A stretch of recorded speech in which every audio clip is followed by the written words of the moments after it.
pihak-pihak penegak hukum langsung menangkap dan langsung menjadikan tersangka mahasiswa. Ini kan bagian dari pembungkaman suara kritis mahasiswa dan masyarakat.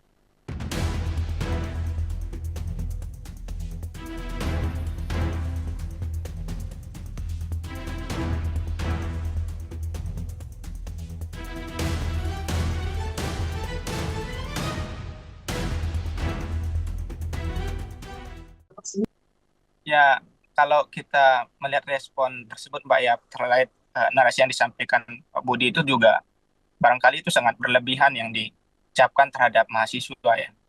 Yang kita pertegaskan ya namanya pejabat negara bukan hanya pejabat yang kekal terhadap hukum ataupun terhadap kritikan ya. Undang-undang kita kan dalam demokrasi ini udah dibebaskan dalam hal ekspresi terkait dengan bagaimana meme ini kan sebuah kombinasi untuk menyampaikan sebuah kritikan terhadap sosial maupun politik.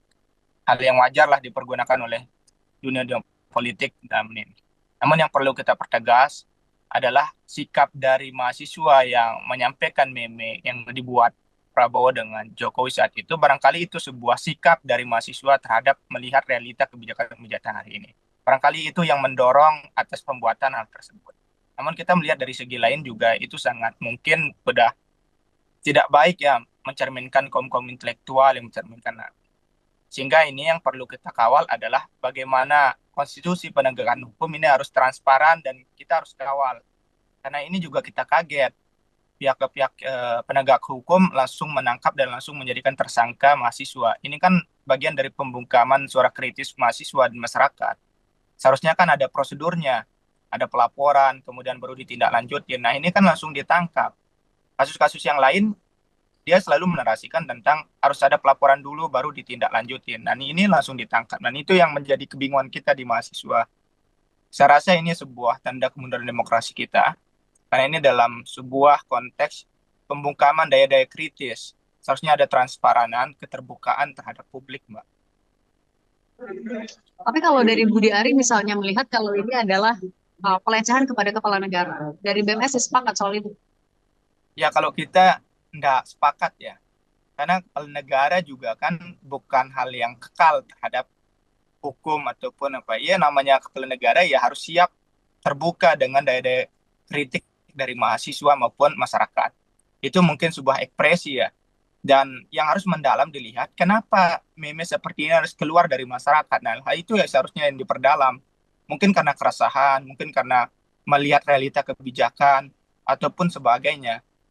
Sehingga hal yang dicapkan terhadap mahasiswa tadi adalah pelecehan terhadap institusi negara, itu barangkali tidak tepat menurut saya. Karena itu Hmm. menggambarkan bahwa seolah-olah pemerintah negara tidak bisa dikritisin.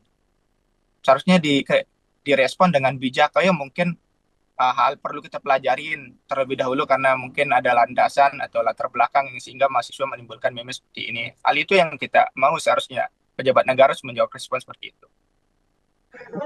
Kalau dari istana, tadi jubir istana bilang lebih baik pembinaan. Kalau pembinaan, apakah langkah yang lebih baik sebenarnya? Atau tetap ada alternatif lain yang seharusnya dipilih? Ya, itu barangkali konkret, Mbak. Pembinaan itu barangkali kan karena ya publik ya wajar merespon apapun kebijakan secara langsung, the point ya. Nah, yang kita minta adalah pembinaan terhadap bagaimana melihat konstitusi negara kita harus kritis seperti apa, kemudian ruang-ruang penyampaian pendapat seperti apa. Sehingga konstitusi kita dalam undang-undang yang jelas, kita diatur untuk mengkritisi secara terbuka dan tidak ada pembungkaman terhadap daya kritis masyarakat sipil. Nah, yang kalau disampaikan Budi Ari itu kan sangat sudah melabelkan bahwa ruang-ruang kritis mahasiswa dan masyarakat itu sudah tidak sah. Nah, itu kalau kami lihat, Mbak. Kalau bentuk pengawalan yang akan dilakukan BMSI soal penegakan hukum kasus yang mahasiswa ini akan seperti apa pengawalannya? Ya, pengawalan jelas, Mbak. Yang pertama adalah kami akan mengkonsolidasikan seperti apa langkah mahasiswa ya. Mahasiswa selalu tegak lurus dalam mengkawal demokrasi ya. Karena sejarahnya juga perubahan-perubahan bangsa kita ini kan berawal dari bagaimana promotor gerakan-gerakan mahasiswa dalam baik itu perspektif pemikiran maupun solusi-solusi yang dihadirkan. Sehingga perlu kita pengawalan penegakan hukum yang pertama harus transparan terhadap bagaimana daya-daya kritis masyarakat dan mahasiswa.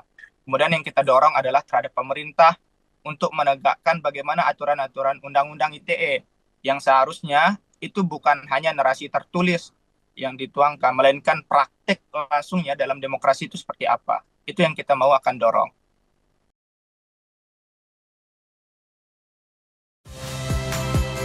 Saya Nitya Anissa, saksikan program-program Kompas TV melalui siaran digital, pay TV, dan media streaming lainnya.